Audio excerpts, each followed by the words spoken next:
hello guys बहुत दिन मूर्त बहुत एट सुंदर भिडिओ लै आपलोকৰ মাজলৈ मैं आपलोকক जनाब विचारिছোঁ मोर आजरी সময়खনত অলাগতিয়াল বস্তুবোৰে লাগতিয়াল ৰূপ দি বহুতে বেছি ভাল লাগে আৰু আজি তেনেকুৱা এটা ভিডিও লৈ আহিছোঁ আহকচোন চাও মই কি কৰিলোনো এইখন এখন আইনা কিনি আনিছিলোঁ কিন্তু আইনাখন ইউজ নহল আৰু এনে পৰি থকা দেখি মই ভাবিলোঁ কি ইয়াক কিবা এটা বনাও এতিয়া লৈছোঁ দুখন কাৰ্ডবোৰ্ড আৰু এই DIY টো বনাওতে মোৰ কালাৰ আৰু আঠাটোৰ বাহিৰে সকলোবোৰ বস্তু কিন্তু অলাগতিয়ালে আছে এই কাৰ্ডবোৰ্ড কেইখনো মই পেলাই থোৱা পাৰ্সেল বক্সৰ পৰাই লৈছো আৰু ফাইনেল লুকটো আপোনালোকক দেখুৱাম যে কেনেকৈ এটা পৰি থকা এনি অনাদৰ হৈ থকা বস্তু এবিধৰ পৰা আমি কিমান ধুনীয়া এটা ওয়াল ডেকৰ বনাব পাৰো নিজৰ ঘৰটো বা ৰুমটোৰ বাবে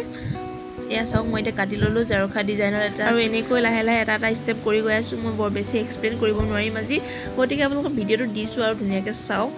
আশা কৰোঁ যে আপোনালোকে ভাল পাব ইমান এটা ধুনীয়া লুক আহিলে এইখন চাওক কেনেকৈ মই পেলাই থৈ দিছিলোঁ এনে য'ত ত'ত পৰি আছিলে আৰু এতিয়া ইয়াৰ